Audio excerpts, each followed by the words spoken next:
Good evening, good evening, good evening to you, everyone. Welcome, welcome, welcome, welcome, everyone.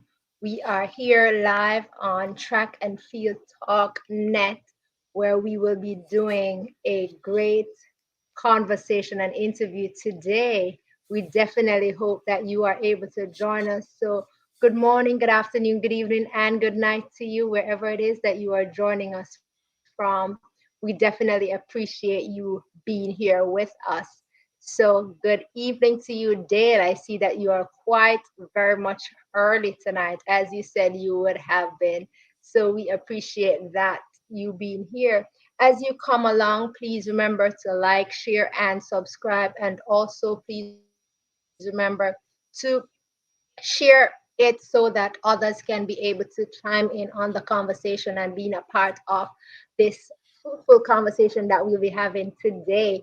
We definitely will be joined by our admins as usual tonight.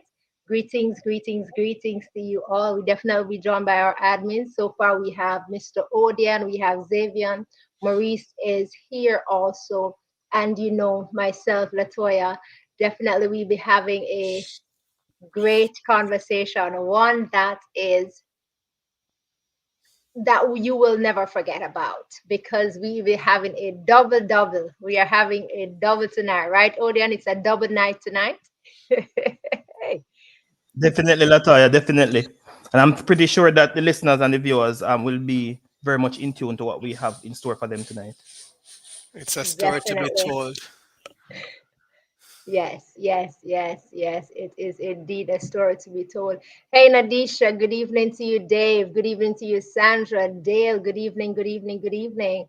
We are hoping that all is well and all will continue to be well with you. As I said, as you come along, please remember to just share the broadcast so that others will be able to join in because we are live here on my Facebook page and also here on Track and Field Totnet and also on our YouTube channel at Track and Field Totnet. It is a steaming conversation, a great one to have today for us all to be here and for us all to have the great conversation about now, tonight, our guest, we have, as we said before, we have the double coming up for you all tonight. We have two guests in one, definitely, that we will be doing. And we also will be having both of them at the same time to have the conversation with. And if it is that you have any questions for either of them, you can throw it in the comment section so that we are able to see it and so that we're able to ask it as we go along as best as possible. We want all of us to be able to chiming on the conversation. So we will definitely go ahead. Zavian, do you want to do me the honors of first introducing one of our guests at first go, O- please? okay, definitely. Good evening, viewers. Welcome. As we said, it's a double treat tonight. No pun intended, but it is a treat tonight. Tonight I will like to. I chose this person because I went to Kingston College, and let me start there. A coach started in 1984 up to 2007 with KC. He went on to John C. Smith University. He went on to Clemson University, being their head coaches. He is a 9-time CIAA Coach of the Year. He is responsible for the double treat that we have tonight in coaching our double world gold medalist in Danielle Williams. He has coached the sister of Danielle Williams, which is S. Sherman. Williams. Yeah, I don't want to spoil the name, so let me go with the acronym. It's S. Williams. He coached one of my Fortition friend, Leaford Green. He has been a major part of Jamaica athletics. He has been a member of the coaching panels to most of our major games and World Championship and Olympic Games, the Junior Games also. So tonight I could go on and on. And I'm going to be honest. When I went to research this gentleman, I found 2, 3 paragraphs of what it is. And then I realized that I will.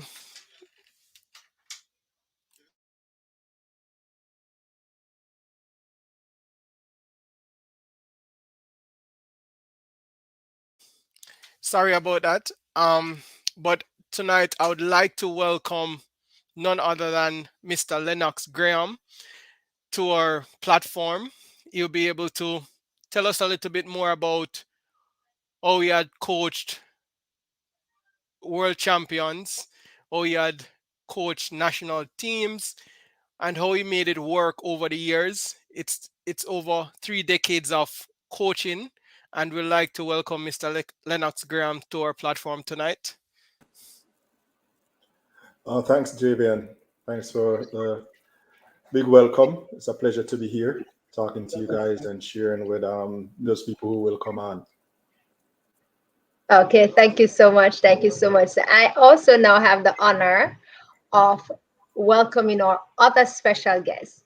Our special guest is a multiple national champion, and she's also the two-time world champion of the 100 meters hurdles and a bronze medalist also of the world championship. She's also a Diamond League winner, a Commonwealth silver medalist. She's also a CAC under 20 junior champion in both the 100 meters and the 4x1 relays. She has a personal best of 12:32, and she attended the Queen School and Clemson University, where she has been coached by our special guest, also Mr. Lennox Graham, and track and field ThoughtNet. Please help me welcome none other than our own Miss Danielle Williams. Hello. Hi guys. Good Thanks for having night, me. good night, Danielle. Welcome, welcome. Good Great to night, have you. Danielle. Thank Good you night, so much, Lennox. you both, Hi. for being a Good part night. of our show. So we are here tonight. Daniela, we can hardly see you maybe the here, but you can maybe bring down your camera a little bit so we can get to see your face a little bit better. Right, right, right. But you don't want anybody to see you here, Danielle. We want to see the Hi, hair. Lennox. We want to see the hair and stuff. Definitely, definitely. So we are here tonight, guys. As I said before, we will be joined by two greats. They're great in their own right, and our panelists are here to have the conversation with you. And our guest also, our family. We call ourselves a family over here. Is saying good night to you, Daniel. Good night to you, Lennox. And they're happy to have you and for you to be a part of. They're still not seeing your face, Daniel. No Your head problem. is cutting off. We just needed to, yes, a little bit better. I hope that is better for you all. So she's more up now in the camera. So they want to take you in for a moment there. Right. So, Odion, you want to start? Or Maurice, you want to start for me? Okay, sure, no problem. Hi, Danielle. How are you doing tonight? I am great. Thanks for Awesome. asking. Lennox, are you doing good? Doing really good, man. Alrighty, awesome. So, my first question to Lennox, just tell the viewers a little bit of how you got into coaching and where did this start for you? I got into coaching just based on a voluntary interest. I was a track and field athlete at KC as a captain, went on scholarship, went overseas, came back after I got my degree and watched champs for a few years and wasn't too happy at where my school was. And so I decided to volunteer down there. That volunteer work started in about 83 or 84. And 14 years later, I was still there volunteering. I had become the head coach and coached all the sprints, 100 through 400, and both hurdles. That's what I did there. And somewhere along the line, we started helping our sisters across the road, Alpha. And that's where I started coaching Daniel's sister, Charmaine, also coached Keisha Wilson and others. Um, and basically, that's where it started, volunteering for 14 years. And then I got a job at Johnson C. Smith University, which is where Sherman Williams went to school and Leaford went to school. And later, Daniel joined them, coached there for 10 years as their head coach. And then for the last 6 years, I've been the assistant coach at Clemson University to head coach Mark Elliott, who's also a Jamaican, went to St. Diego, was a long distance runner. And so we both are here at Clemson trying to do our best for that program. All righty, well said. Okay, Mr. Lennox Graham, you said that you were not too happy where your school was. I'm pretty sure that you are extremely happy now where Kingston College is currently. But Yes. what a CV, what a resume, sir. I salute you as a coach. And just to piggyback on the question that Maurice asked, not specific, but what keeps you going? What motivates you at this stage of your career, considering so much that you would have done for the sport and for the individual athletes that you would have coached? What's the motivation? I like the next generation. Love youths, love mentoring youths, and coaching for me is just a tool that God gave me so I could have the attention of our younger generation. Our younger generation is very specific as to what they like, and a lot of them like sports. And so through sports, I get a chance to really mentor young people, especially those now leaving home for the first time without parents anymore. And I get to play dad and mentor to them. When I was at KC, it was about the kids who didn't think that they had a chance because of maybe where they were born or where they grew up, and just to show them that through sports they could get an education. So it was always about mentorship and more than anything else for me. So the excellence that came through people like Shermaine and Leaford and Danielle and so many others is a bonus, but it's more teaching life for me. That's my passion. Okay, so you spoke Excellent. about this generation that you like about this generation. Would you consider this generation of athletes more hungry than previous set of athletes? Because if it keeps it going, I mean, that obviously they're more hungry and more wanting it than previous athletes. I don't know if it's more hungry. There's a good and a bad to the current generation. I call them the microwave generation. They want it now, and they want it to happen immediately. In the past, the people were prepared to wait their turn. And if you think of a cooking analogy, to season the meat and leave it overnight and put it in the fridge and make all of that happen before they get to eat it, and it tastes really well. The nowadays generation want it now. They want to put it in the microwave and come out back and get it same time. So there's a plus to that. In that they're high achievers and they don't see a limit on themselves and they think it can happen immediately, which is good. The other side of that coin, though, is that when it's not happening immediately, which happens normally in life, that it don't happen immediately, then they might stop trying too quickly. Okay, awesome. I have a question for you. I'm not sure if it is too early. Just before we go to Zavian for his question. Oh, Maurice. Go ahead. Hello? Yeah, we're hearing you. Yes. No, I said just before we go to Zavian and the second question or the third question from Maurice. Mr. Graham, in terms of coaching, would you say it's at any point in time difficult for you, like it would be for some athletes who would have specific events, or would I say their preferred events? So some persons would do with 100, 200, and they will have a preference for, let's say, the 100. In terms of you coaching athletes, you said you coach the 100 through to the 400 and both hurdles. Do you have a preference in terms of whether you prefer to coach the hurdles or the sprints in general, which is a flat events? Well, I did that at Johnson C. Smith University. At Clemson right now, I'm called a long sprints and hurdle coach. So it's 200 meters, 400 meters, and then all the hurdles. I don't coach the 100 meters anymore. In terms of a preference, believe it or not, my favorite event to coach is the 400 meters. And Danielle has heard that a lot. Whoa. And sometimes she thinks that's why I coach like a 400-meter runner sometimes. But I do love coaching the 400 meters. See, Danielle looking there. But I know that Actually, I must say someone asked that question, if she would run the 400. I have before. I have. Right. If it's up to coach, I'll run it again. So, coach, would you consider Danielle to be your most successful athlete? Well, definitely, based on what she has achieved in her career, she has been with me for the longest at the senior level. I coached Leaford Green in high school and Sherman in high school, so I coached Sherman from class four all the way to the Olympic championships in 2012 and 2016. But at the senior level, Danielle has been the longest and most decorated, most highly decorated. So that's the short answer to that would be yes. Okay, awesome. And I could add that loyalty like that you don't find anymore. That's Okay, true. Zav. That's true. All right. My question is for Mr. Graham. When I asked the question backstage, I was trying to go back because I was a part of that era and watch you coach a couple of my friends.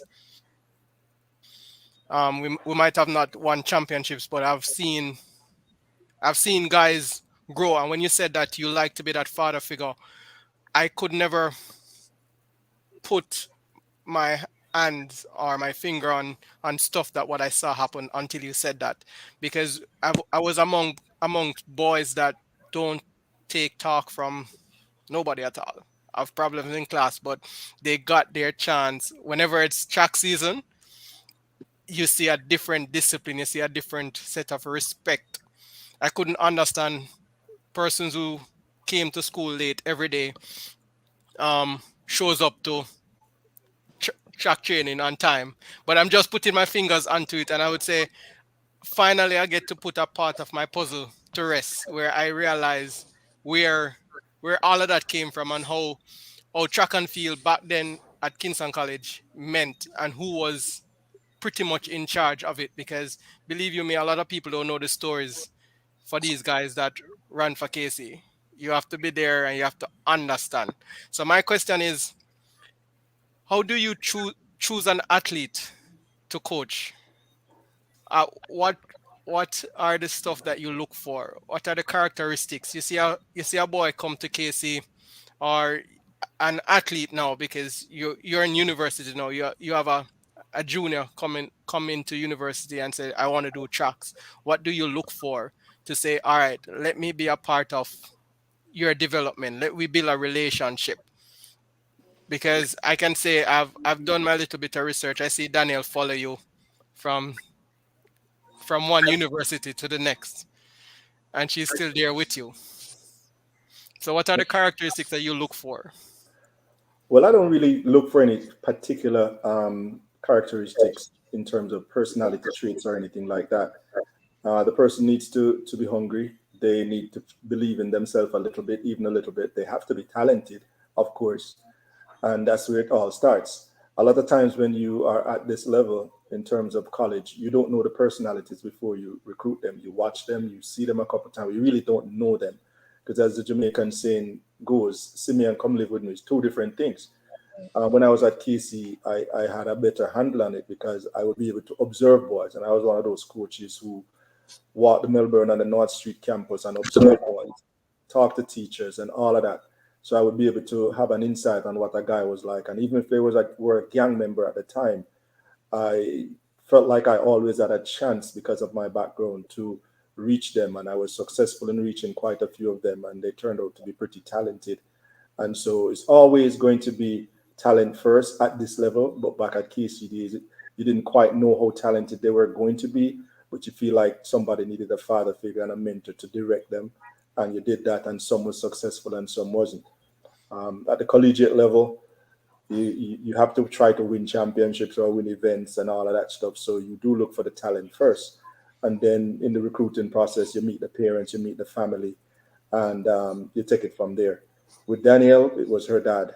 I had coached Sherman, and dad decided that I did a good job with Sherman on and off the track, and he wanted me to coach her younger sister, and that was it. It wasn't really like I know she was talented; she had put down the times, but it's not like we were going back and forth trying to figure out where she wanted to go or whatever. She was like, "If Dad wants me to go, that's where I'm going," and Dad said, "That's where I wanted you to go," and that's how that worked.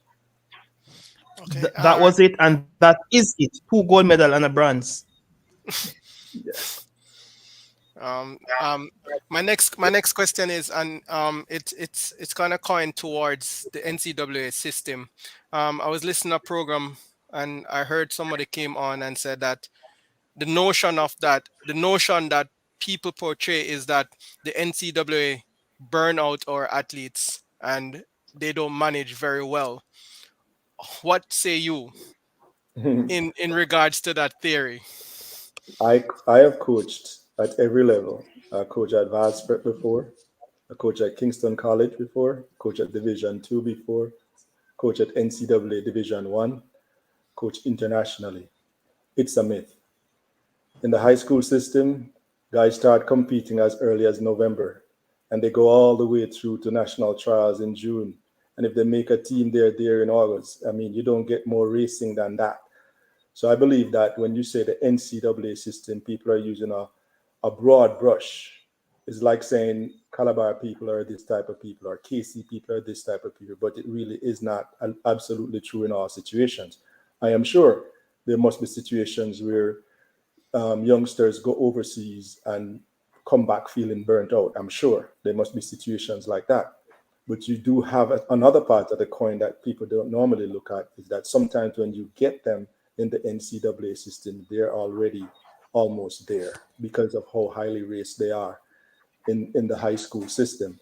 So I can only speak for myself. I have been coaching at the NCAA level for 16 years, coach at the high school level for 14 years.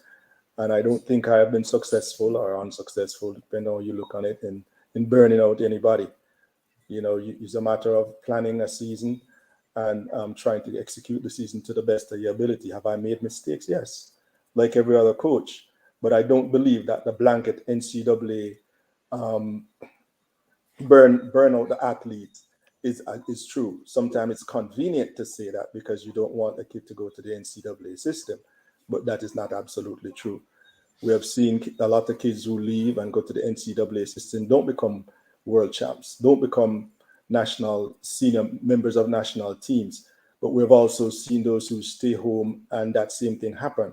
I can tell you exactly why that is so, because there's only 8 lanes on the track. And so therefore, if you're not in that top 8, you're not going to be in the final. And it's thousands of people we turn out every year. So it's a very small percentage, maybe 2%, that will ever make it to that level. So no matter where they go, whether or abroad, the same thing will end up happening in terms of the percentage of people who will actually be successful. All right. So I have one more question. I know my moderator said it's almost time for Daniel to speak, but I really have one more question, and it's just you don't have to go in depth of it. But I've done my research. I studied abroad for the last 2 years, spoken to a lot of athletes. But because the school I went to was at Division 3, they don't really focus much on it. Tell me or tell our panel and our listening audience about NIL. I call it the back door to pro, and that's my notion of it. It's just it's an evolution of the sport. It's an evolution of the sport. At one point in time, you had to be so careful to say you're an amateur and you really have never ever made money out of the sport in order to qualify for any NCAA sport.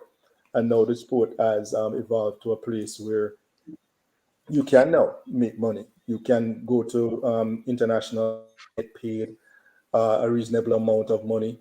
You still cannot take a shoe contract, but now the NIL comes in and you can pretty much get a shoe contract, not in that way, but by the shoe company saying, "Hey, we'll give you an NIL," and all of a sudden you have almost as much money as if you were going pro. I think it works well for the individuals who get it. I think it also works well for the companies that sponsor it because you get a chance to look at them and you're not contracted to sponsor them for years. You're just basically getting a sample or whatever. So it's part of where the sport goes, and as the sport goes, we have to go with the sport. Okay, thank you. You're welcome. Odion? Yes. Odion? We will segue now to Yes, you're not hearing me, Latoya? Yes, I'm hearing you now. Sorry about that. Okay. So we'll segue now into um okay, great. So we will segue now into the great Danielle Williams, two-time world champion 2015 and currently 2023. She's also a bronze medalist from the 2019 World Championship in the 100-meter hurdles. My first question to the world champion, that Danielle, can you tell me what the feeling was like for you at this year's World Championship, lining up in a final with 7 other great ladies on the very inside in lane number 2, advanced to the final only as the 8th qualifier? What was that feeling like? You're there in a field that has the reigning world champion at the time in Toby Hammerson, the world record holder herself, Camacho Quinn, the Olympic champion, the fastest woman in the world at that time, Kenny Harrison. What was it like for you knowing that you only advance on time? What was going through your mind standing behind those blocks? It was peaceful, pretty peaceful. I felt like I was having fun. I was confident going out there of what I could accomplish, and so it was only just to go out there and execute and have fun. So I was very peaceful. Okay. Well, Okay. I In could have terms of seen that the because overall execution of the race, though, how pleased were you with your execution of the race itself, and also in terms of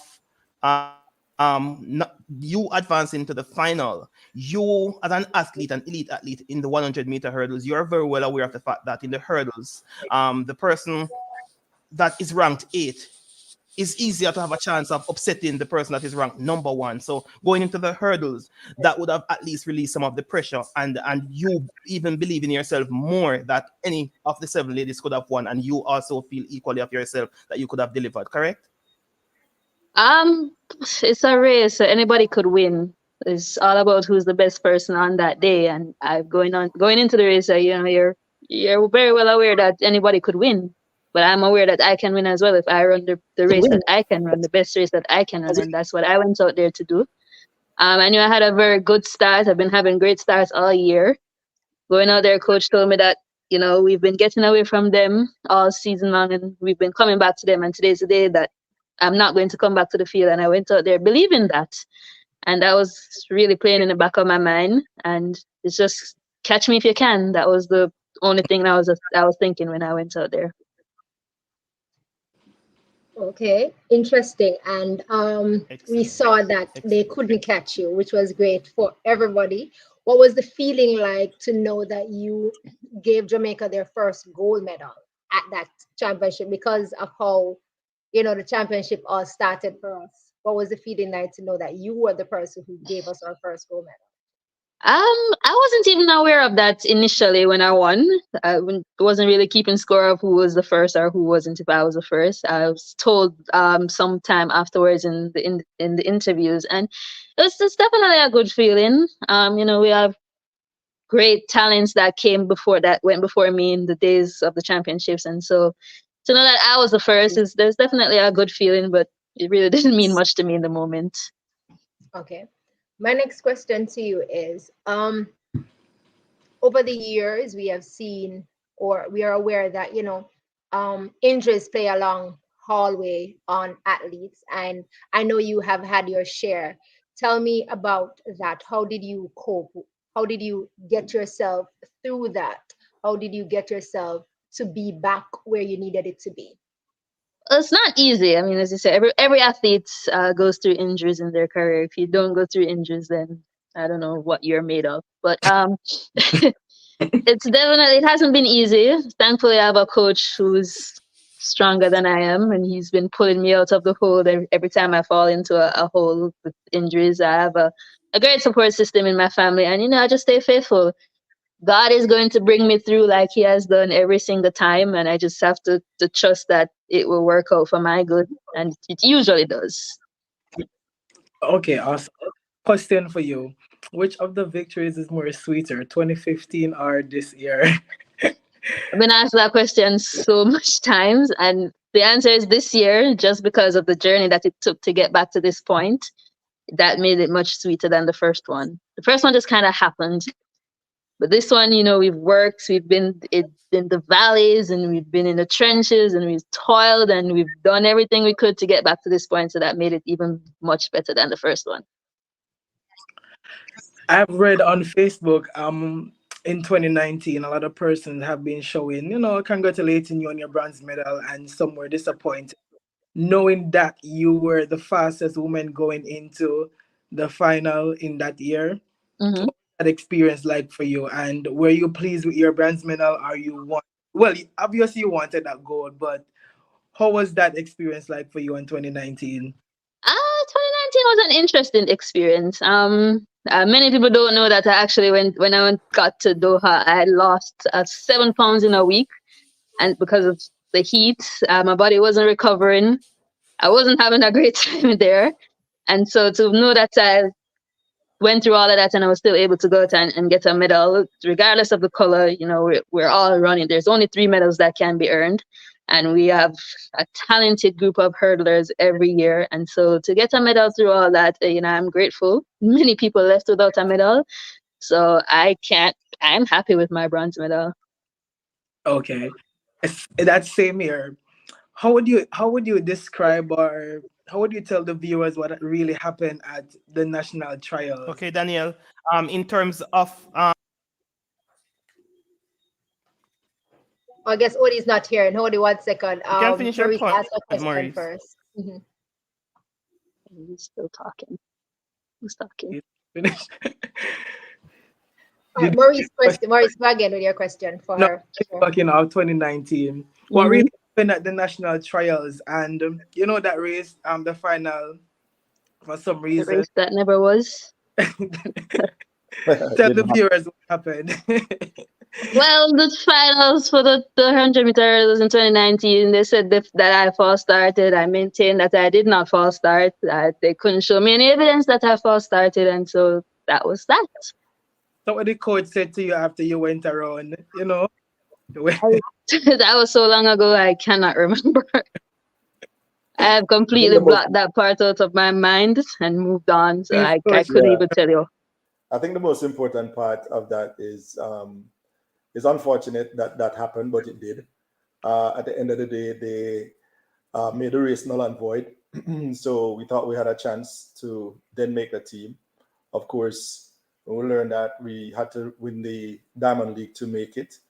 And we were determined to make the team. And we went on to win a lot of races, won the Diamond League, and God is good. Because if had that not happened, then we probably wouldn't have made it. At the end of the day, 4 Jamaicans made it. And that was good for us as Team Danielle, and also good for us as Team Jamaica. The rest of it is kind of history, as Danielle said. It was unfortunate that she lost a lot of weight during that time because of the heat, and it was very difficult. And when you go to a world championship, as you can see with Danielle this year, the 8th fastest time going into the final, she won. So just the same way, the person who was the fastest going into the final lost. And so she was the top person coming into the meet. But we don't know what happened with different people. We just have to be grateful when we get the result that we want. And when you don't get the result that you want, you just have to say, you know what, God is sovereign, and it wasn't my day. And that's the approach that we've always kind of taken. And as she said, pull her out of the holes. That's always going to be my approach, that my Heavenly Father knows everything, and it was not your day today. So He has not forsaken you. It's time to just pick yourself up and let's go again and see what He has in store for us. Okay. Very much so. Odion?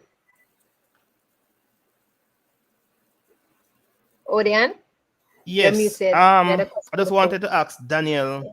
Yeah. All right. I think Odie. Yes. Are you guys hearing me? Yeah, I'm hearing you now. Yes. My question for in the Danielle. Meantime, while Odion audio comes back, Dale is asking you, Danielle, have you ever thought of putting your story in a book? Dale is asking one of our viewers. Oh, my sister has tried and failed to convince me to write a book. She has been trying for about 3 years now, telling me that I should write a book. I don't know if I'm at the point of my life and my career where I want to write a book, but maybe stranger things have happened. So yes, the thought has crossed my mind. Okay. All right. Dale has wanted to ask you that question like forever. That was like Dale's first question. Definitely. Um, for him. Odion, are you back now? Odion, are you back now? Yes, I am back. Sure, go ahead with your question. Yes, I am back. Are you hearing me? Yes, we are hearing you. Go ahead, please. Yes, I wanted to ask Danielle this particular question. Several national championships, Olympic trials, not able to go to the Olympic Games and deliver as well as you would have done at the World Championship. What is your plan to change that? I keep doing the same thing I've been doing. We work hard and we go, we turn up, and if it is in God's will for me, then it will happen. Hopefully, it is in His will for me, and it will happen next year. And we just keep working towards it. Okay, great.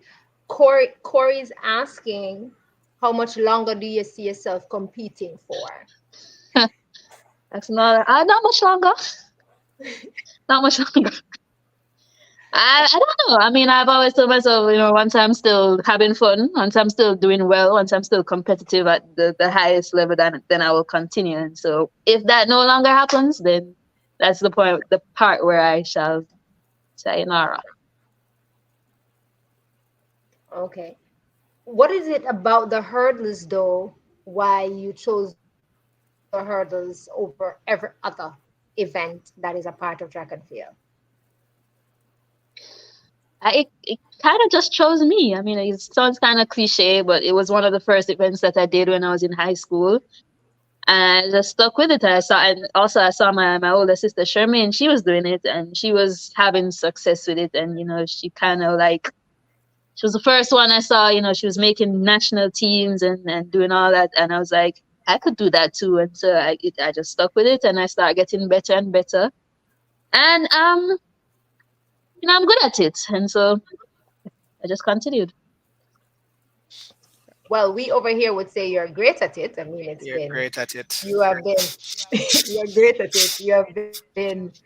You are now the two-time world champion. A lot of persons don't get to say, I am two-time world champion. I mean, and the span, I mean, it's not just 2015 and you come back 2017. It's 2015 and you came back 2019 and became bronze, and then 2023 you're now back at it again. So we will say you are great at it. You are great at what you do. For me, that resilience and focus that you have is something that is impeccable. Because, like, for example, when I came to national trials, I was like, okay, this is going to be the world champion. I remember when we were choosing, we were calling or picks, and I'm like, Daniel is going to be the world champion. But again, because what have been happening in the season and stuff, yes, You have yes, a few picks. I picked right too.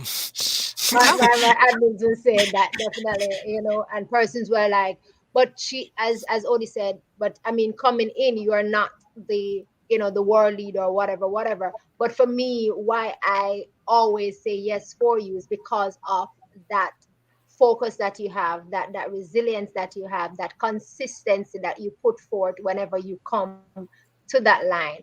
I mean, even though you didn't win the trials, there is as if that focus for what is to come always stands out in your face for me. So that is something great, definitely. Even under pressure, as Kiri says, even under pressure, you're still consistent. So that is good. Definitely.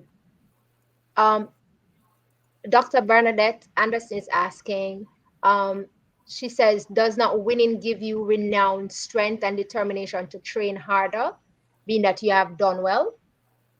Um, yes and no. I mean, I recognize the fact that I can't win all the time. I mean, some athletes can do it, but I am not one of those who can win. I would like to win all the time, but in the nature of my events, I can't win all the time. But there are goals that I set each at the beginning of each year that I'd like to accomplish, and those are what really pushed me through the season. They differ from year to year. Some of them are time based, some of them are position based. I mean, I've always want to win, but the overarching goals are never to really win. It's just to accomplish what I want to accomplish and do the best that I can every time I step on the line, and be satisfied with the performance that I give, knowing that I'm giving the best. Okay. All right. 1 second, sorry. Travis is asking why the name Ants.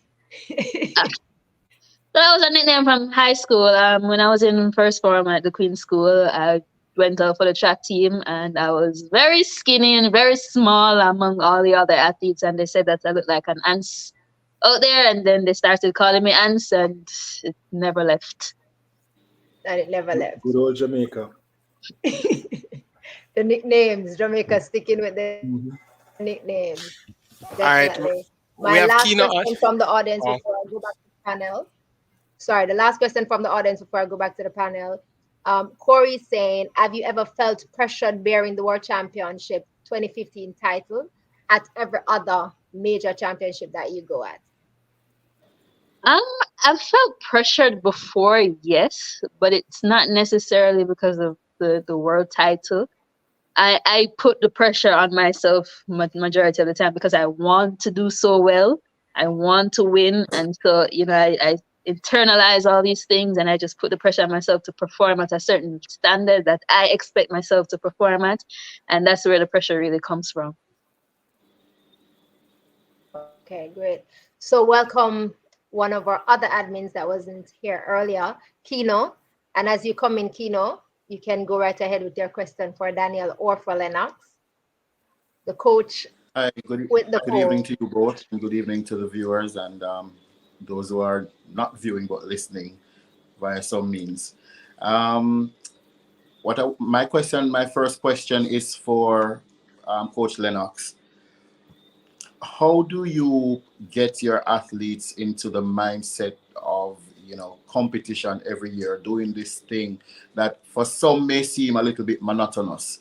How do you get them into that mindset, and motivate them to continue year after year? Well, it depends on the athlete. You have to find what works for that athlete and appeal to that. It's different for different athletes. Uh, Usually, track and field athletes or anybody doing a sport, most of them love it. They are really passionate about it.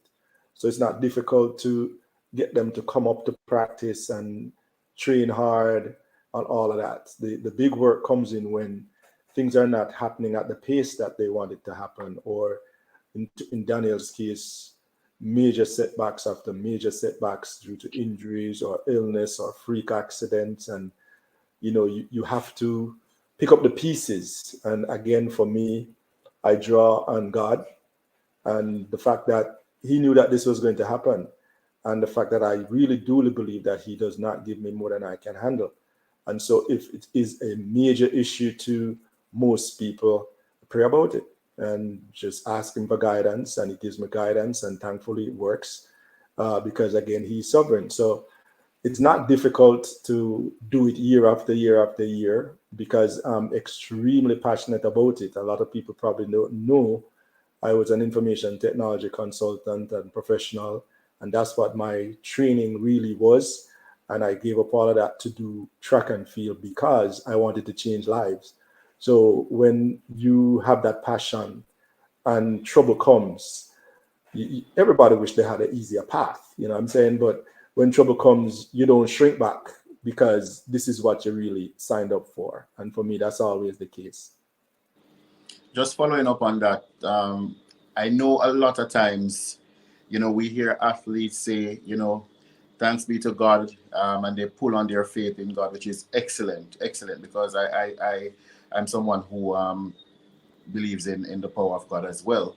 However, I want to touch on something. I've always asked this question. I don't think I've gotten a complete answer to it.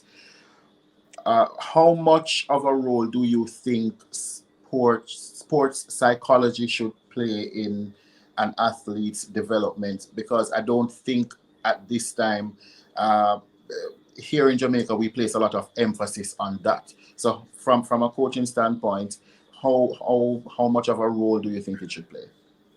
It's critical. That's the easiest answer. It's critical.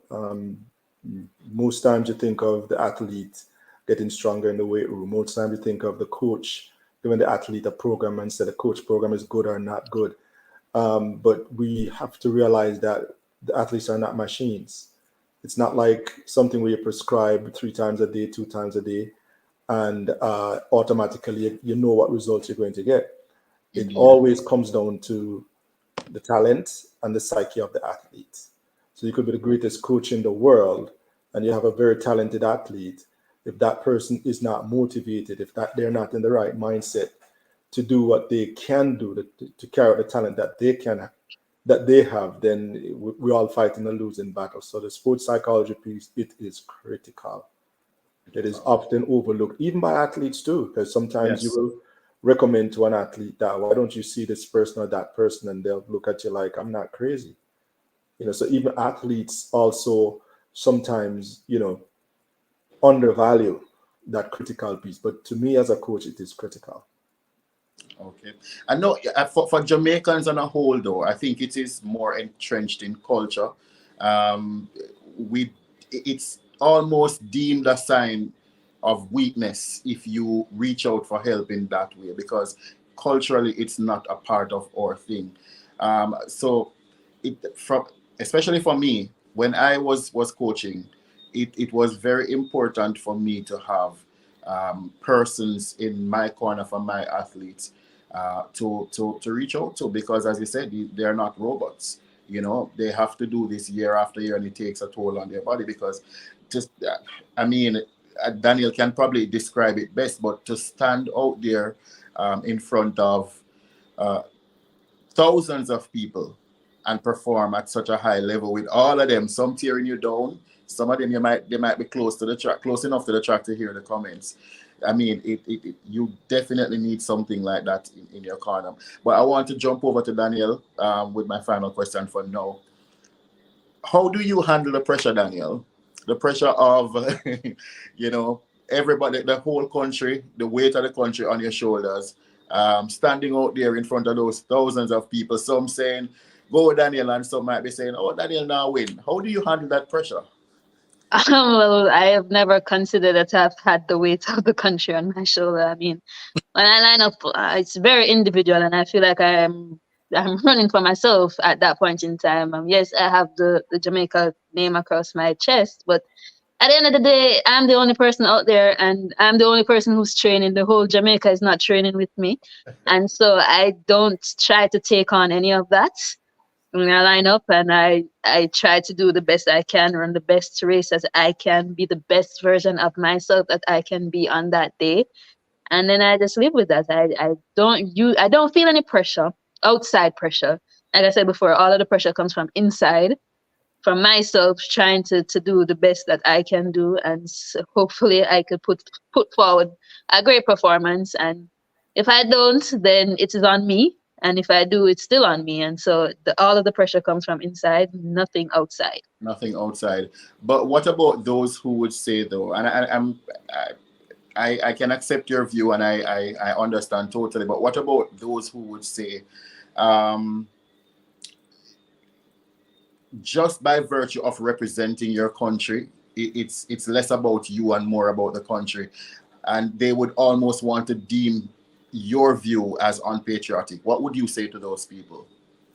I mean, I think that that's their view. Everybody's entitled to their opinion. At the end of the day, we have to represent our country because that's the nature of the sport. Sport, And yeah. I am very proud to represent my country. That's where I was born and raised. And I love the black, green, and gold. There's no other nation, especially when it comes on to track and field in my eyes. And so I'm very proud to go out there and represent it. But at the end of the day, I don't go out there bearing the weight of Jamaica and their hopes and their expectations uh, at the start of the line. If I do that, I probably wouldn't run very well, thinking, "Oh my, Jamaica needs me to make this medal, to Yeah, get this yeah. medal." And so I focus on my lane and my 10 barriers and what I need to do. Excellent, excellent, excellent response. Okay. Based on that you just said about your lane and what you need to do, a question was posed: does lane matters, or any lane is okay for you? HP is asking if lane matters or if any lane is okay for you. It matters and it doesn't matter as much. Any lane is really okay for me. For me, I prefer being as closer to the inside to the gun as possible. But at the end of the day, any lane that I get, I have to go out there and run in. And so I practice in the outside lanes every single day, but I prefer to race in the inside lanes. But I would line up in lane 1 through 10. It doesn't really matter. Okay, no problem. Zavian, you had a question? Yes, I did. I have a few questions. Since we're at the race techniques, y- you are over hurdle number 5, Danielle, and you realize that you're not where Lennox said you're supposed to be. Um, how do you adjust? Do you get any time to adjust over the hurdles or make any adjustment to that race at hurdle 5? I remember you saying that your sister said to run to 12 hurdles. Yeah, I mean, I feel like if I'm at the hurdle 5 and I'm thinking about what Lennox said, then I'm not doing very good. And I'm not doing very good in that race. I try not to think too much when I'm racing. I always say if I'm thinking when I'm racing and I'm not going very fast, coach wants it to be the opposite. He wants me to be thinking in the race. We're working on that part. But if I get to hurdle 5 and I don't feel like I'm where I need to be, then the thinking needs to kick in and I need to start. Depending on what's going wrong, what's usually going wrong is that I'm getting too close to the other hurdle, so I need to use my lead on my trail off the hurdle and start taking some very small steps in the middle so I can push through the next barrier. I know little about hurdles, but what's your count? My count Yeah, how many steps you make between hurdles? three, Wow. three So very how, small how many to the steps. first hurdle? How much to the first hurdle? 8. Okay, you Okay. have a good coach. If your coach wasn't online, you would say, "All right, I know I told her." Um, I I've been doing this long I enough. I think I I know. I know two of Lennox hurdlers from Casey, and I couldn't understand why they were such great hurdlers. There were two youngsters. I don't remember their name. I remember Milo and I remember Beanhead. I know Lennox might remember Milo because Jermaine Milo stand Ricketts. up. Jeremy Ricketts. He Yes. was exceptional. Like it was flawless. I couldn't understand why I didn't transition.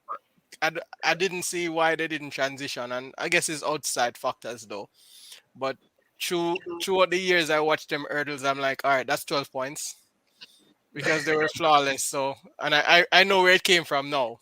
I didn't do much research then, but I know where it came from. The hurdlers were flawless based on the coach that they had.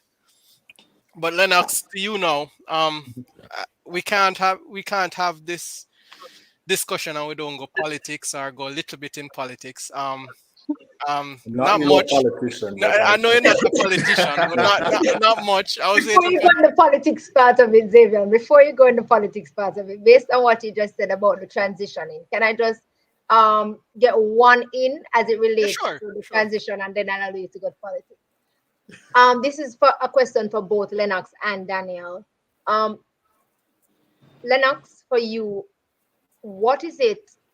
Do I say that Jamaica is not doing right or is doing right? Why? Or junior athletes tend to not transition well? Or what is it that we need to do better to make juniors transition much better over into the seniors? I don't know if I agree that our juniors don't transition well. As I said Okay. earlier in the conversation, we only have 8 lanes, or only 9 people qualify for the final in the throws or whatever, or jumps. So you're talking about millions of people trying to get down to 8.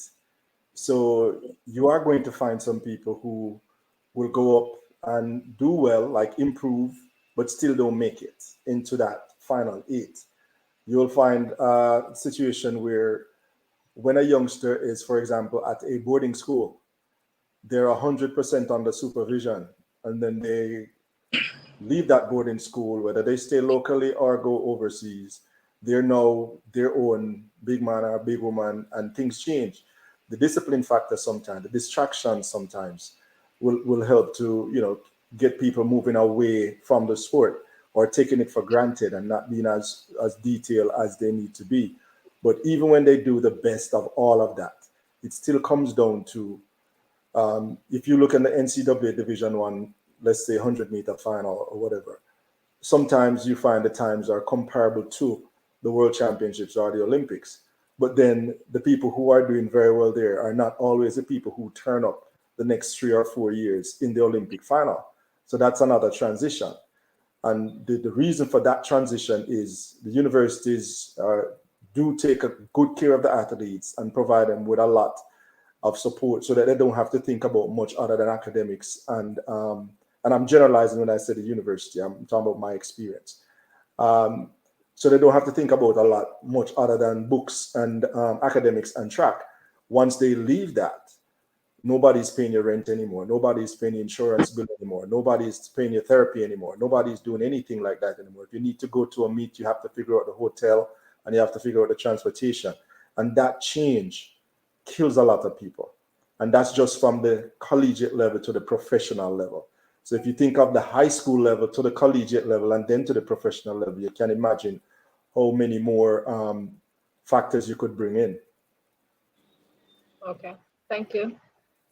All right, Zavian, you can go into your No, politics. it's not much politics in it. It's just when I get well, I get an athlete and a coach the same time, so I have to ask the question. You are part of the coaching fraternity or the administrative part of championship. Daniel is a part of that championship. How do you compartmentalize your role as a part of administration and know that you have to tell Daniel count 8 step all the time? I remember says 3 baby steps. Well, when you're, I assume it's on when you're selected as a national coach, for example. Yes. Yeah, so you're selected as a national coach. I've been coaching Danielle all year. And so she pretty much has all her preparation down. She still needs her coach and she still will have her coach.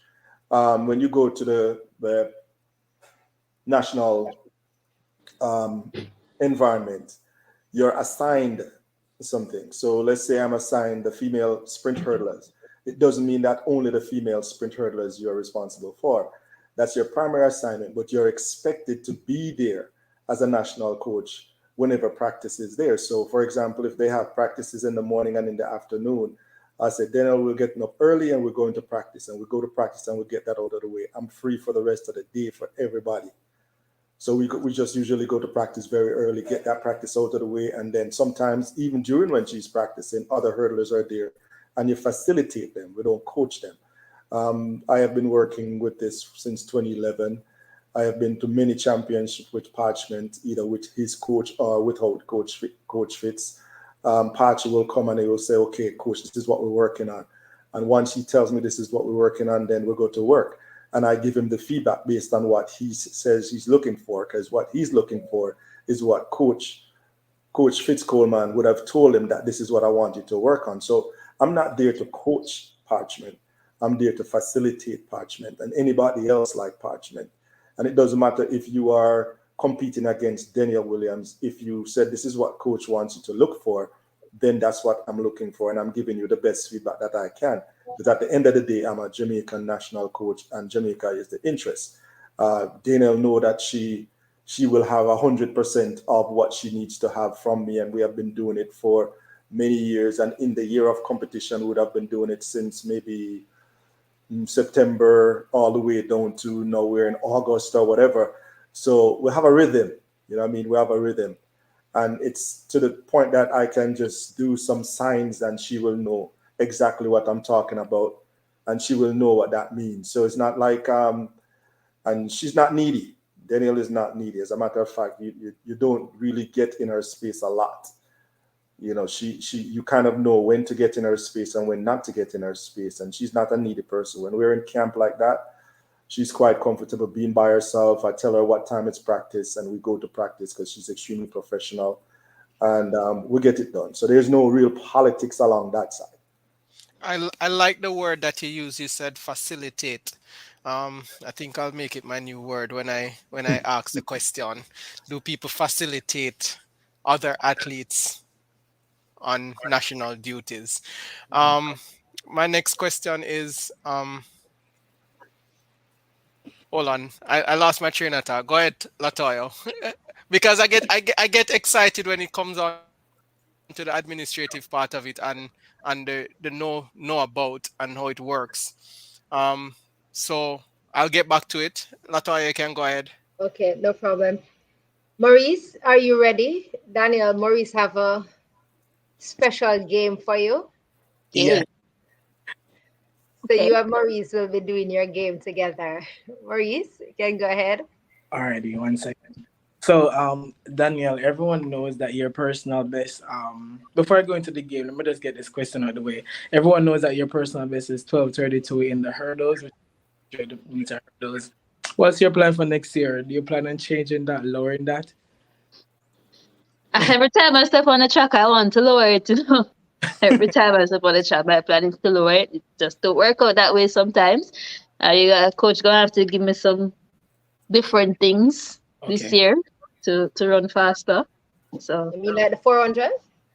I don't think the 400 I'm gonna run faster, you know. Oh, Just uh, wait. many person don't know, but you have run 100-meter also, right? I have, yes, I've run everything. Me for Everything. one, I would definitely like to see you, competing at trials in the 100 meters. I have before. I I know you don't have. know. I don't know that you'll ever see it again. But Why is that so? so we have a thing, right? I generate a lot of force on the track when I run, and I have very long strides, and that don't work for the hurdles. So we try to stay away from the flat 100 as much as possible, so I'm not going back and forth between techniques and Yeah, messing up everything. messing up your rhythm. Yeah. Okay. Yeah, Well, Not even relate team. I was just about to say, when was the last time you ran a quarterback one? I don't like release, and so you will never see me on a relay. Okay, more than That's all. more than 2010 on the CAC Junior Championship. Maybe I shot the hurdle relay, and even that I'm not really a fan of. But yeah, Okay. maybe that. All right. So The let's shuttle do level. this piece, Okay. and so our viewers can know you a little better. Um, Okay. I just want you to answer this question as fast as possible in the space of 12 seconds and 12 and 32 seconds. And I want it to end in a minute, but let's see how fast you can go. Okay. Here we go. Tell us something about yourself that no one knows. I love to cook, Awesome. What do you do for fun? watch TV, What's your favorite to eat? egg, What event would you do if it's not the hurdles? 200, Awesome. What TV shows are you obsessed with right now? SWAT. Okay. What subject in school is your favorite? Or What? what What? favorite? What What subject in subject? school was your favorite? High school. English lit. Okay. Describe your coach in 3 words. Wicked. Evil. Loving. Alrighty. No, but those two words don't go together, Daniel. Wicked and evil is one word. Then love now, Daniel. All right. My last Man two is questions. multifaceted, man. My last two questions. Beach or river? Beach. How do you describe yourself in 3 words? Resilient, hardworking, determined. Alrighty. Awesome. Which has to be extra loving because she don't have the love over there. Hmm. And that goes for your speed and fun segment. Latoya, back to you. Interesting. Very interesting. Thank you so much for that, Maurice. Very interesting. Lennox, describe Daniel in 3 words.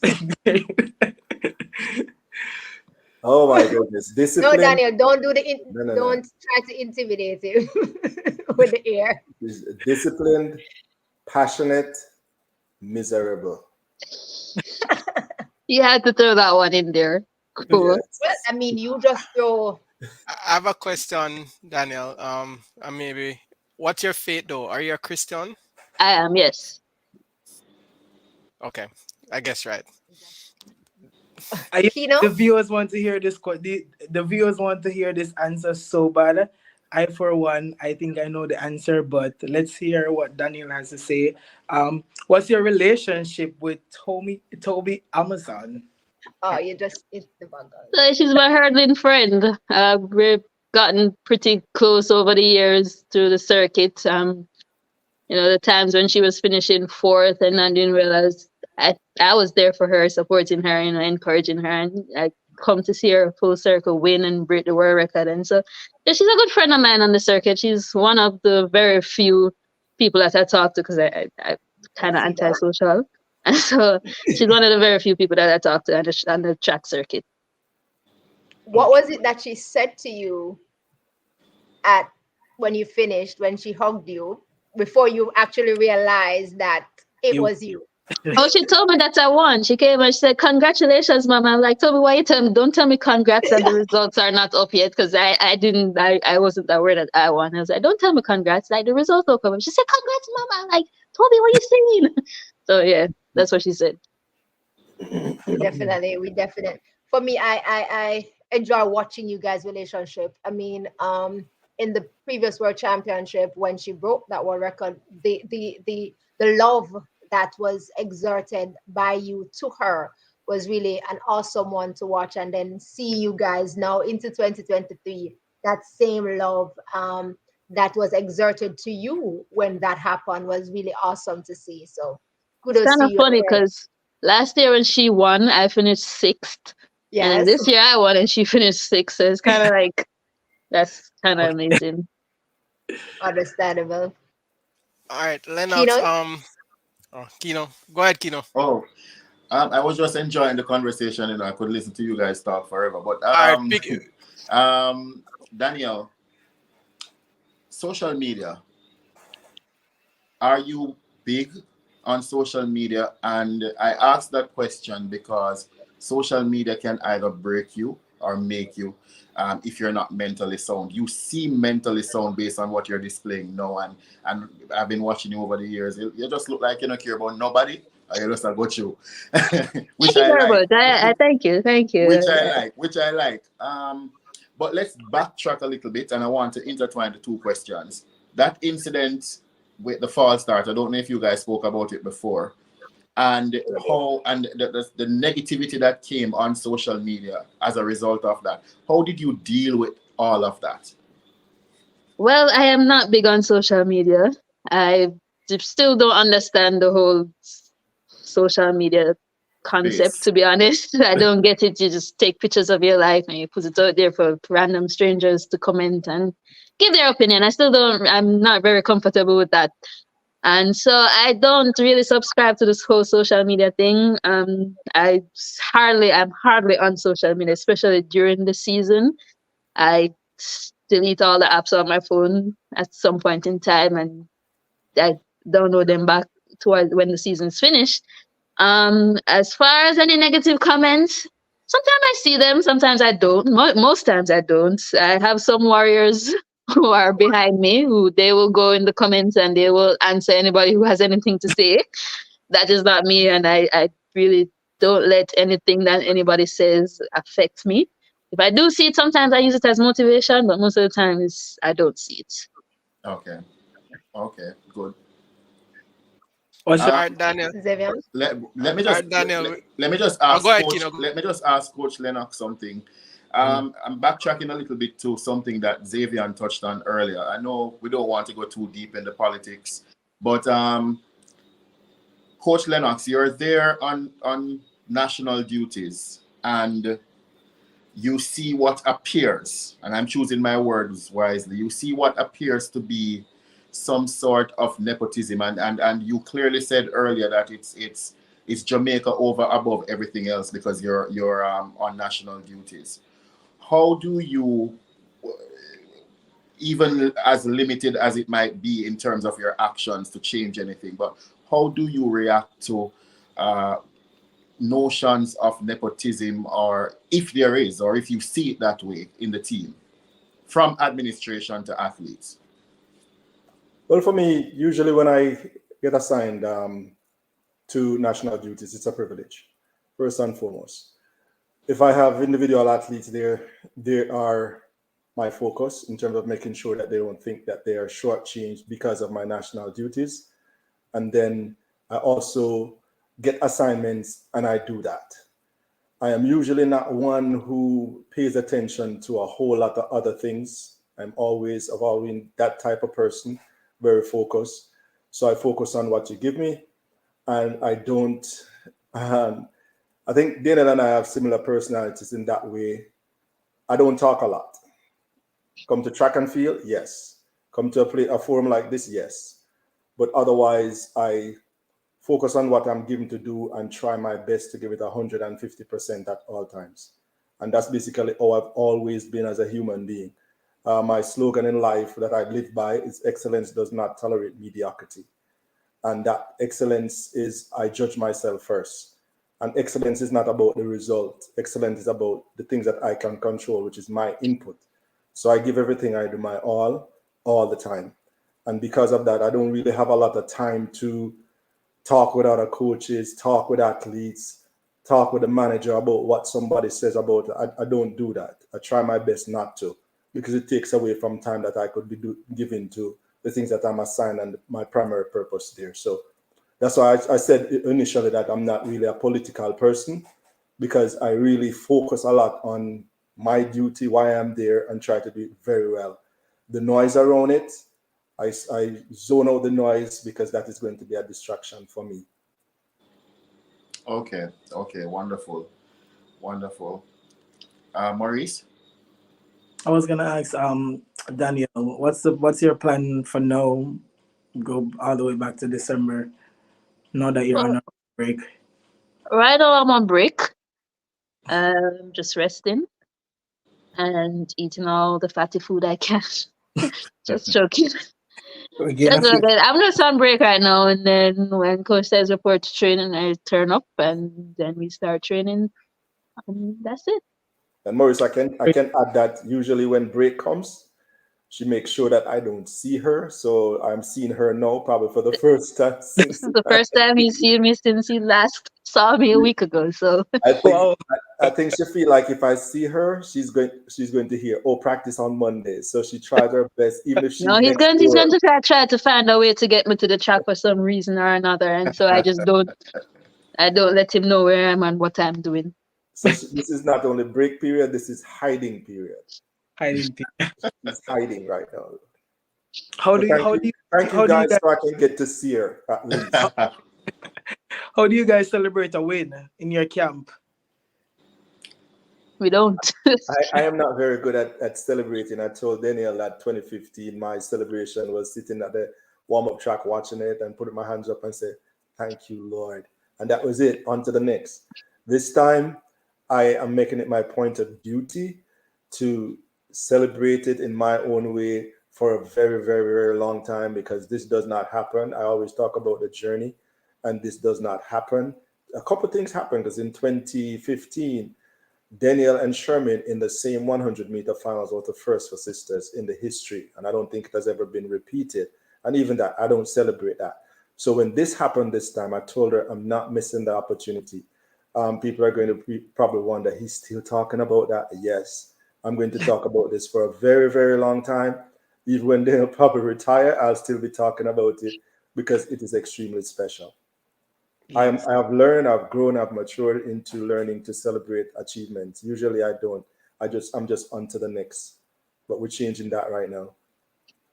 All right, so we're in our speed section. We don't want to keep you guys longer. Um, Coach, my first question in this section is I'm a young athlete, I have a young brother or a young sister, want to decide what next. I'm at 17. One of these luxury shoe company offer me some money. I'm offered a full scholarship Feel to like one an of already. these university. What should I choose? What would you Okay, recommend? so you're asking me as a coach, and you know I'm going to be biased, right? It depends on the amount of money you're being offered. If you're not offered quite a lucrative amount of money, All right, and you can Lennox. be a little bit Let me get down. Let me be like on your but case. I'm answering. Let me talk little partner. You Put see me some struggle. numbers behind No, it. yeah, you see me struggle. You see me in the first 7 holding, 8 holding, 9 Gibson, 10 Gibson, 11 Gibson. I couldn't even pay for my CXC subject. I'm gonna have 5 CXC subject. I'm University. For even go sixth form, for even compete in my final year.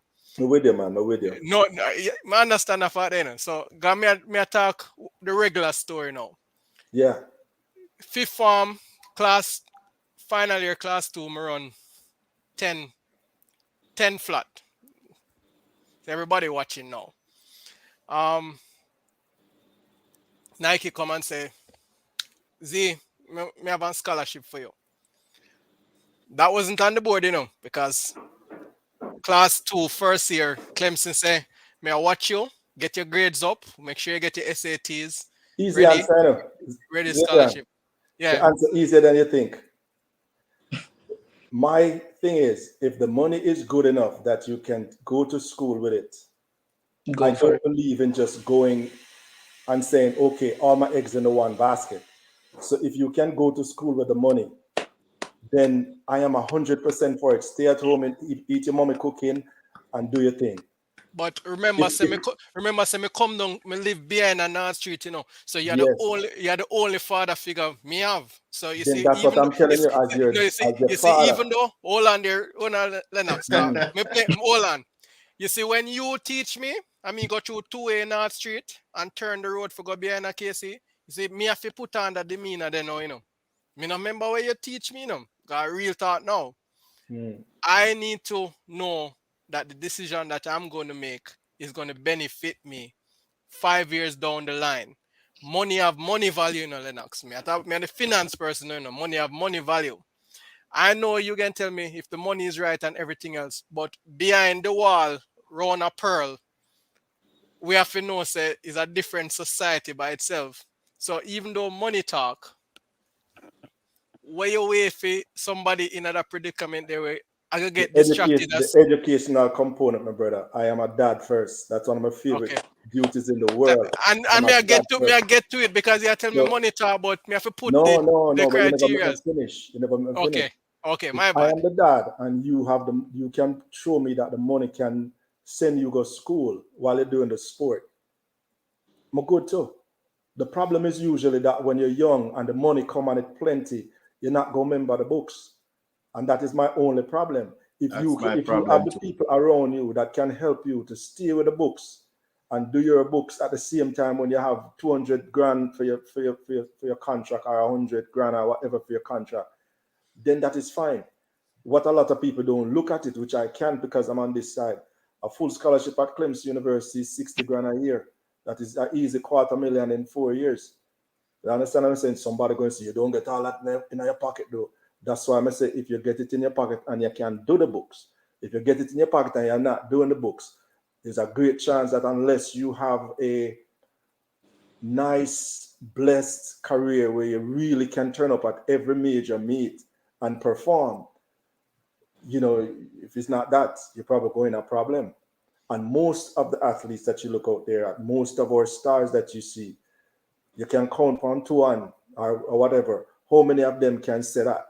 Turn up at every major championship and make some money. Um, Because if you're not making your national team, you're going to get your contract going to get cut. If you go Coach to Lennox, yes, sir. I want to ask you something because I'm always that one on the panel saying what you are saying now, along with Latoya. For me, money without the intellectual acumen to deal with that money and to manage that money makes no sense. A lot of our athletes, they don't, when you watch them in interviews and all of that, they don't represent themselves like a Danielle Williams. And people might say that is not, a major thing in the grand scheme of things. But I, I know you said it already, but I want you to put some emphasis on it because, well, let me ask it this way.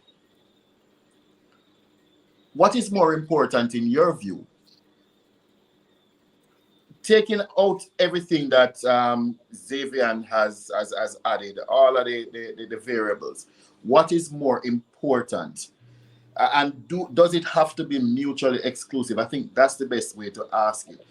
Can't you ask these companies to give you a contract if they're so interested in you? Can't they give you a contract that facilitates both school, education, and give you a little money so that you can help your family them down a country? It's kind of hard to speak on behalf of the shoe company, but my understanding is when you are in like a NCAA system, the college system, and let's say you leave wherever you leave and come up there and as a freshman, your first year, you win the NCAA and them come at you with a big money. They usually come at you with a big money and a money to finish your schooling. When you are not in a collegiate system, I don't know that they always come at you with a big money and money to finish your schooling. And for me, it's easy. What is most important to me, like I tell you, my favorite role is being a dad. The educational piece, because I have seen a whole heap of the youth them will come from around a Pearl lesson up a Mountain View lesson and them think that they're making it well in life right now. The problem about in this thing, in the track and field world, in my country, because we're so passionate about track and field, is that when we think about making it, we think about medals. Ain't nobody can go supermarket with no medal.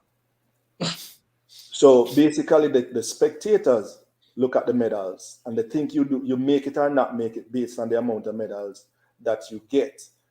But I am a realist, and there are people who I know right now who don't have one Olympic medal or one World Championship medal who are living beautiful lives.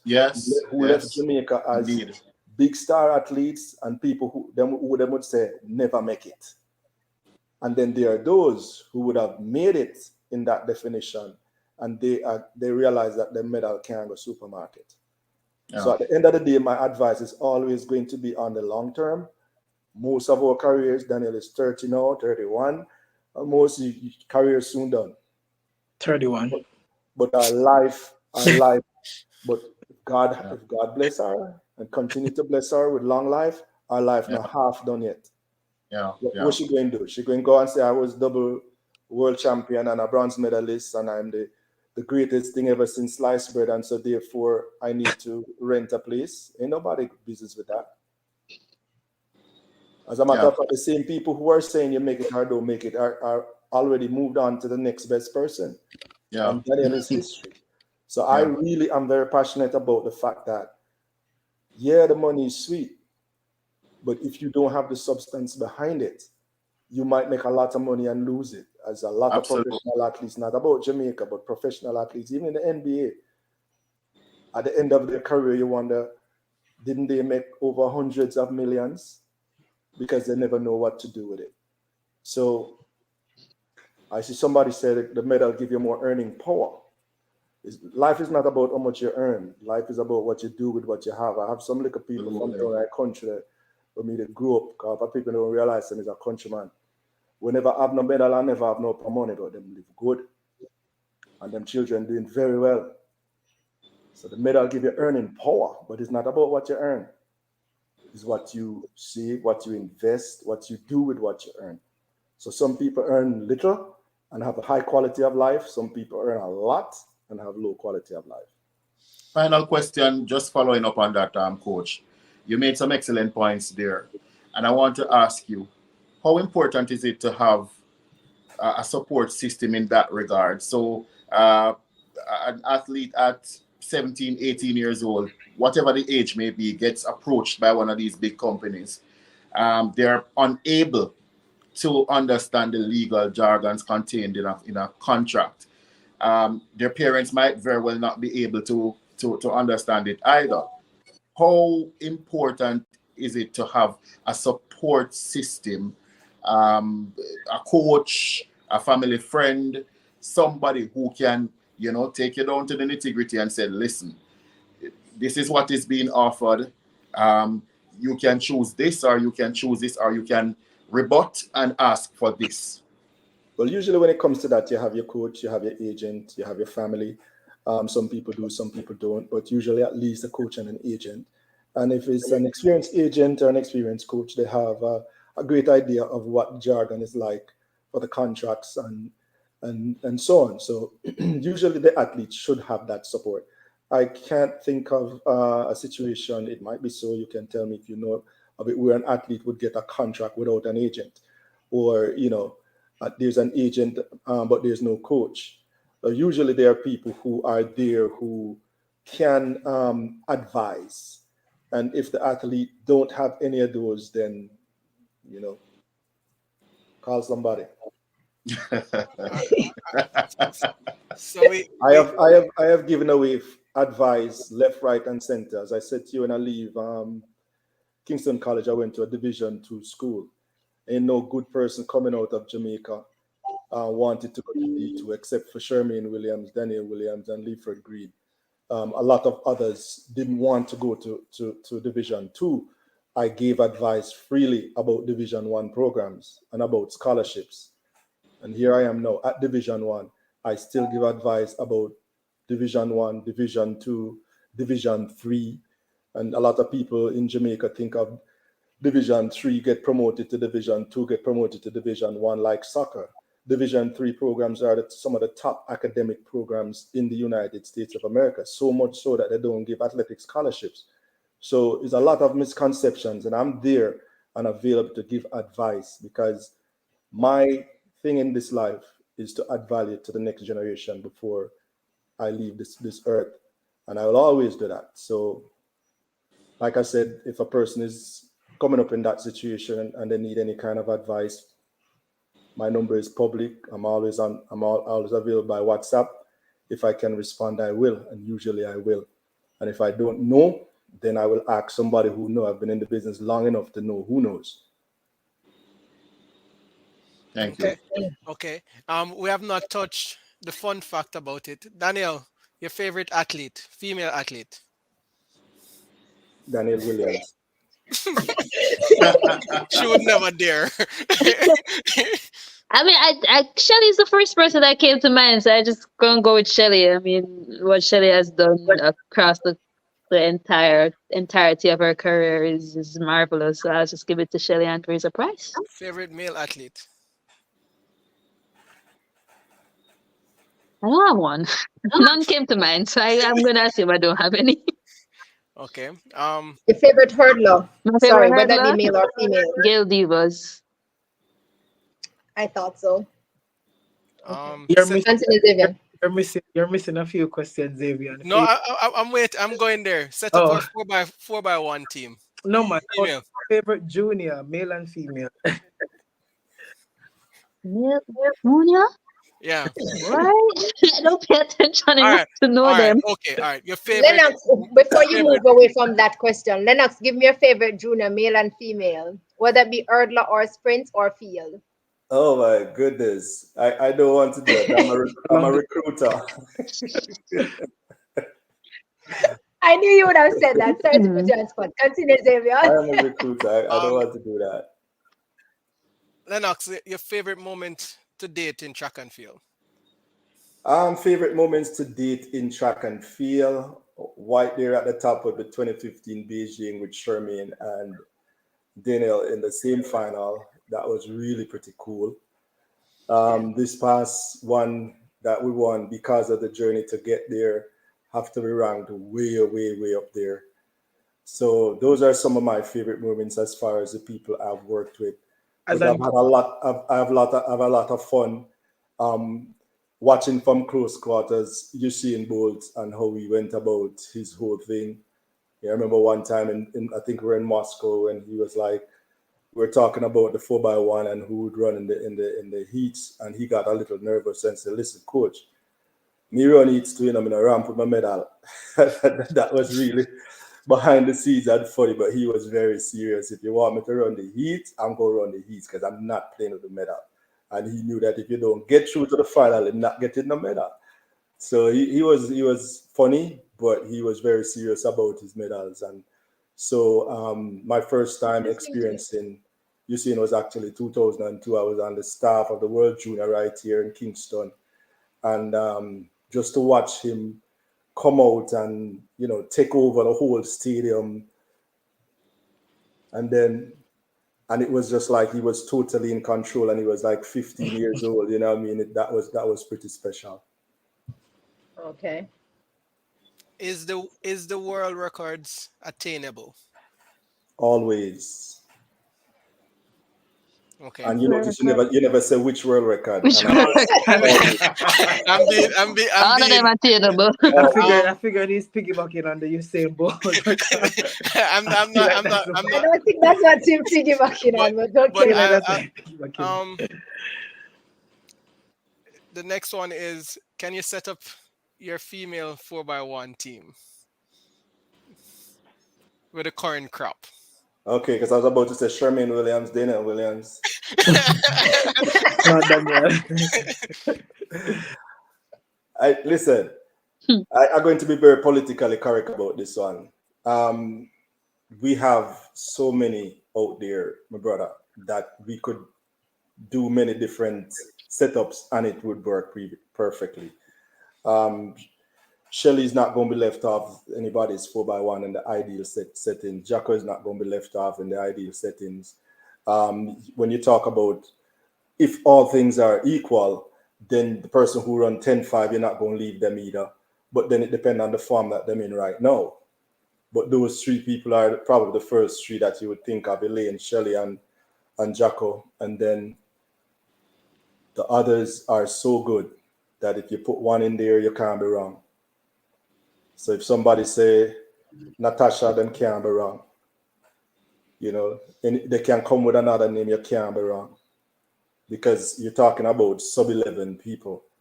You know, so anybody who come up with a 4 now, it's challengeable. It's always going to be challengeable. But I have those my, three I will have my always last be on question. that. Yes. I have my last question, and HP. This is from HP, and we talk about it. Um, can we move to a system in J3 where we have a national track and field coach, that we don't select a panel to go to to just like every other sports? Can we have a national track and field coach? Can we hear from Danielle first because she already started nodding the head. Danielle, Can't be go done. ahead. Why No. not?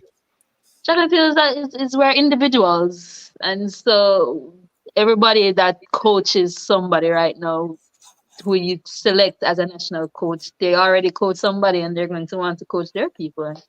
Okay, but I've a question for you, Daniel. What about the persons that are not, that need to be recognized, and J3 is not getting the opportunity to develop this person? I have an athlete from a Buff Bay High School that can't afford it, but then you have something in place that will go around the island to get these talents in a system, give them the opportunity. Isn't that what J3 stand for? Ah, I think that's what the recruiters do in Jamaica. that's what the high schools do. That's what they go around and they have the development needs and then they see them and pick them out and they transfer them to other schools. That's what they do. No, but is Like the word that Daniel, transfer. I'm going to be frank on it. Is who know who. Absolutely. So me have a little country boy where want make it, and Hmm. him not have no booster friend or no purple and white friend or no green and black friend or no blue and white friend, and him want make it. Isn't it the responsibility of an association to develop our young athletes? Xavier, I would answer that. We are so Chaka, if you are good in track and field, there's no hiding you. Cannot Somebody is hide. going to see you. And so if somebody see you with it, be purple, blue, orange, red, somebody gonna see you and they're gonna get you to the right place. Usually that's how it I, usually works. I beg to differ, but I've been around for a long Lennox says time. he was going to answer. I've been around for a long time. I was around in 19, how long? When TC got and Calabar got banned from champs. And when we came back, remember we got GC Foster too. I'm talking about when I was an athlete. That's how Okay, long. okay. And when we came back to championships, because C come before K, Calabar's number was lower than ours. They were 40 and we were 41, which means that there was only 41 schools in championships. Can you think about that now? How many we have now? It's very difficult for you to slip through the crack because them have primary champs, them have prep champs, them have high school Parish champs, them champs. have parish champs, them have western champs, them have eastern champs, them have all kinds of champs, and then the recruiters in Jamaica are excellent. They are relentless. That's the Oh word. my word. You cannot hide under a rock that they don't know you. I really believe that. Rigid. I'm not trying to boost anybody up. The recruiters, as Danielle said, they turn up at one school or the next. We're so good at recruiting now that we have left the shores of Jamaica and gone all over the world and bringing talent to Jamaica. I have a question for that. I love how you say that. But we are putting. I just read that we are putting stipulations in place that don't happen anymore. How that will affect the sport? That is Listen, lessened. I would say to that one that I remember, like I said, I'm old. I remember when West Indies fast bowlers, batsmen used to full up the British side, the English side, and there became a stipulation that only two internationals or three internationals and the whole of Jamaica and the rest of the West Indies cried about it. Then bias. And the British people were saying, but you're killing the sport at home. Now the shoe's on the other foot. We're bringing people in, and now we're saying we're going to put a limit on them. I don't know if there's data to show that most of these people who come in are the people who are being successful, and they're killing the opportunities of local Jamaicans. I don't know that data, so it's hard to really give you an intelligent answer on that. I just know that when I look at where West Indies cricket was coming from, when we were crying to have more people being brought into the county system there, that we are the British people now. We are the people who have the system now, and other people are being brought in, and we're saying keep them out. I don't know how to agree with that. On the high level, I don't know how to agree with that. I don't have the data, so the people who have the data would probably rebut and say, "Coach, go do your research." I haven't done any. Coach Lennox, I have a very controversial question. Do you believe in sort of term limits for these administrators who go to these meets, like a Like Coach technical Graham, director? I'm sorry. like Coach Graham, yeah. No, not not Coach Graham. And I'll tell you why. Because Coach Graham has proven that he can be fair and balanced. There are other people who there are question marks over, such as people in very big roles, like the technical director. Do you think that we should have a limit? Because these people seem to, they're going to just continue into perpetuity. Just going to these meets and being in charge with all of the controversy that happens every single year. From I've been coaching until now, I'm just watching track and field. Every year there has been some sort of controversy, and it always goes back to notions of nepotism or something. So, do you think that there should be, the administration should say, this is the cap? You can only go for 4 years. You can only go for 3 years in these positions. The short answer to that is, if you do implement something like that, the conversation just shifts to something else, because you will never be able to satisfy all. People will always find something controversial to say, even if you say, "Oh, not like you, Coach Graham, because you have whatever." If you put me in that position where I am making a decision, I can never please the entire Jamaica. So somebody, some group is going to form up an overtime, say, "It's long time him did stay somewhere." No, say I pretend him, I pretend. Him don't do this and him don't do that.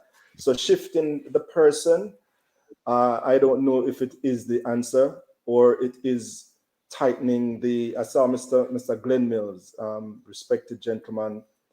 He's been coaching since I was in class 3, running at champs, and I respect that gentleman forever. Mr. I don't even call him Glenn. I can't find myself calling him Glenn. He's Mr. Mills. And I saw an article where he was talking about maybe we should tighten up some things and make Yeah. it very specific for people to understand. And so there's less gray areas. I think that is basically the way to go. I think saying that Lennox Graham is practicing nepotism because he put Danielle on the 4x1 or whatever is kind of like, if the rules don't allow you, you cannot do it. If the rules don't allow me to say, "Danielle, you're anchoring the 4x1, I don't care what happens, you are my anchor." If the rules don't allow that to happen, I can't say that. It don't matter how influential I am. So I don't think it's anything about a person. I think it's about tightening up rules and making sure that all the parties involved understand the rules. And that's how I feel from my heart. Is it's not going around anything. But I read the article that Mr. Mills did, and he is a learned gentleman. Mr. Mills is somebody who have organized. He has been the primary person behind champs, sitting behind the scenes, ruling on certain things and so on. He's not just the coach of some medalists up there. He's been at the high school level and every level that there is. And I think that's his view is one that Jamaica should really listen to. Other people will have very good views, but I think it's a great place to start, to just tighten up some of the rules, and that the people who are involved, whether it's from the athlete side or coaches side, know these rules. They are given these rules, even signed to say, I know these rules. And I then agree you go with to, you. and then you go to work and have less of I the pointing of I things. agree. I agree with you. I agree with you. As a manager, one of the rules of management, it's perhaps an unwritten rule, but when you employ, you try to get the right fit, and you change and change and change until you get the right fit. Now, I understand that within the confines of the framework that now exists, the status quo that is currently there, it gives room for people to manipulate, or to just do because the rules allow it. Um, but I think, though, and this is my opinion, you don't have to agree with me. I think the shorter the time span that you have in and the framework, it sort of helps you in terms of keeping you in line, for want of better words. Because if you're more off fait with the framework and the rules thereof, the longer you're there is the more time you will have to learn and manipulate those things and to twist things how you want it. So if someone who occupies a position for 3 years That and sound like leave, you talk. That sound like you're talking about the prime minister or the leader of opposition. I mean, it's similar. It's similar. Somebody who occupies a position for 3 years has less time to manipulate than somebody who is in it for from I was a boy. And just to be clear, I'm not talking about this prime minister. I'm talking about just any prime minister. Yeah, man. Yeah, man. Yeah. I don't want anybody to start attacking me. Yeah, Jesus. Mr. Graham, I know that we're in the wrapping up segment. How do you view Jamaican female hurdles moving forward, especially knowing that we have Danielle, we have Akira Nugent, Brittany Anderson, Yannick Thompson, Megan Tapper. The list goes on and on. You know, few years ago, we only have one or two in the final. Now we are consistent. We are consistent where we have two, and we are getting medals about the Olympics and the World Championship gold medals, back to back gold. Not really back to back, but double gold medal, triple gold medal. What do you think of the future of the hurdles of Jamaican, and what do you think that we need to produce to get the hurdlers on tip top shape for the Olympics, the Olympic year and the next World World Championship? Championship. Listen. Hubert Lawrence asked me in 2013 when Bridget and Delarine was about to, exit the scene, if I'm not worried about the future of Jamaican hurls, and I said no. And in 2015, Danielle was the world champ. And at this point in time, the future looks even brighter than it did in 2013. Yeah. The coaches, these athletes, man, they are awesome. Coaches do a great job. The athletes do a great job. When we come out to run at the national trials, we know that it is the hardest meet of the year just to make the Jamaican team. It We is were the just talking. hardest meet. Yeah. And in the hurdles, it is very, very tough. Very tough. There are some excellent ladies out there, and all the names that you call, and then some more. Because I didn't hear young Miss Hill. Yes. I was You know, going to, but yeah, no, but let's say I'm the list saying, goes and I'm on. not saying that she's the heir apparent or anything. I'm just saying any Yeah. of those names you call from Megan. We have Danielle was the national record holder up until last year. Brittany broke it. And that's at 12:31, 12:32. Now you have a couple people running 12:4, and you have quite a bit at 12:5 and 12:6. And the hurdles is a race where it's not, you don't carry a PB into the race and think you get a medal. That don't happen. It's who is going to do it on the day, on that particular day. Mm-hmm. I heard Danielle's interview after the trials, and she said she had to dive because she just wanted to be on the plane.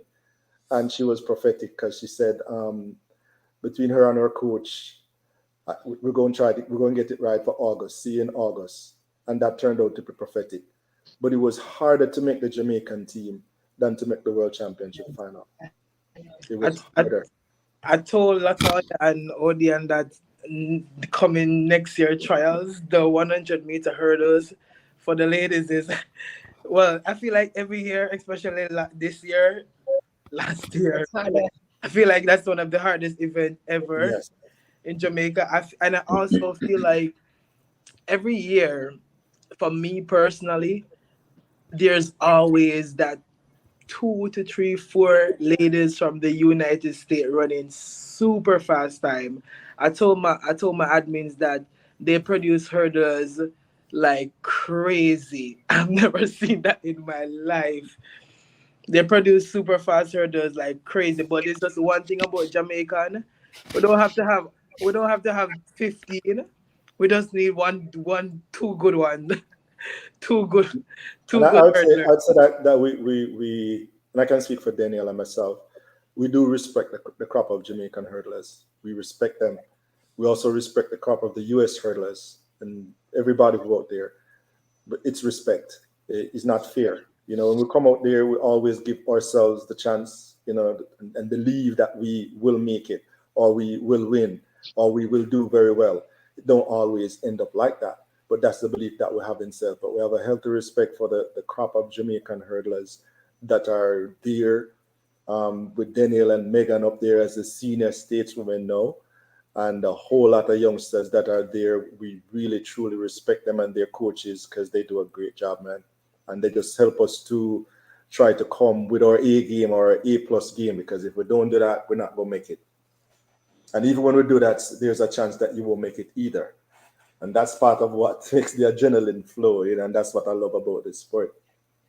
Okay, thank you. I don't think people realize how deep it is, not just nationally, but globally. The women's 100-meter hurdles is very deep, and it's in every other event you can probably pinpoint 2 or 3 or 4 athletes. But in the 100-meter hurdles, there's literally about 15 of us who are running very close together, who at any point in time can come out with the victory. I don't think people notice that. And people really don't give us a lot of credit. And we race every week. All of them, every one of us are out there every week racing against each other, and that's what makes it very fun at this point in time, I must because I you know must where you are. I must concur with that. The hurdlers don't dodge events. You just run. Every other event, they say I'm hiding from this person. The hurdler, I can certain to get a good 8 ladies every weekend. Good Yeah, evening. there's been a standing joke all season among us that every race is like the Olympic finals, because nobody's just shying away, everybody's turning up, and so You have to Someone you someone have to have posted good that agents to in get you into the these chat. lanes now. Someone So posted that in the group that Never ducking. nowhere never ducking, the hurdlers are never ducking. never never ducking. done. As Kamacha Especially could for say, the we're big always final, showing up. the hurdlers are out there never ducking. So I firstly want to say thank you, thank you, thank you so much, Lennox. Thank you so much for accepting my call and accepting my request for being here. Thank you so much, Danielle, for coming on here, sharing your story, speaking to us. But also thank you so much to both of you for carrying the black, green, and gold flag, for representing Jamaica, brand Jamaica, carrying on your shoulders. Daniel, even though you say you don't carry the weight of it when you go up to the line, but I mean, we the fans out here, when you step up to the line, we know that we are like, oh, we needed to win, or we needed to do this, we needed to do that. We also have our own expectations of what we would want you to run. But we thank you so much for carrying that weight on your shoulder and for doing what you have been doing. and for being great as you are, and for having a great mentor and a coach in Lennox Graham, being in your corner and also being there for you and with you throughout the time. So we thank you so much for coming here and being with our family and being a part of. Go ahead, Maurice. Before you go, did you play the clip? No, leave me. No, I'm gonna give it to her. I'm gonna give it to her. But we Okay. thank you so much again for being here. And sure, we definitely will be seeing you 2024 season. I know will begin for you soon, and we will be here with you throughout the 2024 season. We just won't be your coach, but we will be here cheering you on. So thank you so much for repping the brand. Thank you so much for being a great ambassador, both of you, for Jamaica and for yourself and your family. So thank you for joining our family. We greatly appreciate it. Thank you for having me. Not a problem. Thank Thank you, you so guys. much. It's been a pleasure. Thank you. Thanks. Thank you. Okay. Thank So, to you all, my family, thank you so much for staying here with us. Thank you so much for, you know, going through with us and for being a part of this. Definitely, we'll be having another exciting episode again coming soon. Look out, continue to journey with us as we journey together with our athletes. And you may just never know who the next person may be. It may just be the person you definitely want to see. Nick, it may just be your VCB as you keep requesting. Who knows? Keep a close eye, keep a close look, keep a close watch. Because definitely everyone and all the persons you want to be here will be here. We're working on it as we go along. So thank you If all. we get VCB, me can come on. Because I gonna be a groupie, a total groupie. Oh, Jesus. Who knows? I mean, we are all being groupies someplace, somewhere down the Only line. our husband You love know, her more than me, and that's as much as I know. see that people are sending them requests, who want VCB, want party, you know. Zavian want KD. So working on it, and then the whole world want the queen. We're working on it. But when we get the queen, I want to come by here. I Which think queen? as it, there's only one. Queen Elizabeth? She Yes. dead. She dead. It's now a, Beyonce? it's now a king. The Don't tell me fourth, that we get Miss the Beyonce. third. It's now a king. Well, all right, so Lizzie get better than Lizzie say when we get the triple to be. I Oh. want to interview triple. Xavier, No, I actually Odi, thought that you were Maurice, referring to somebody else, that's why I said what I said. thank you so much all for joining us. Good morning, good afternoon, good evening, and good night to you, wherever it is that you're joining us from. Yes, and definitely stay tuned. You know what I mean? And Elena alone gonna come, but we're gonna get Sharika for pop in and pop out right through, right now. Thank you so much. Good morning, good afternoon, good evening, and good night to you, wherever it is that you're joining us from. We are happy that you are able to join us. So we will see you soon. Sayonara. Adios. See you all soon. Very much. Hey, Bye. Sheldon, Bye. darling. Yes, we need Sheldon Fraser Price. Even she too. Definitely. We're gonna drop it back over here, so man. Anybody you Emphasis on want? the even. And we'll Yes. get Even it. And, she. and, and we'll get it correct. Not the fastest woman alive. Bye. Good night, everybody.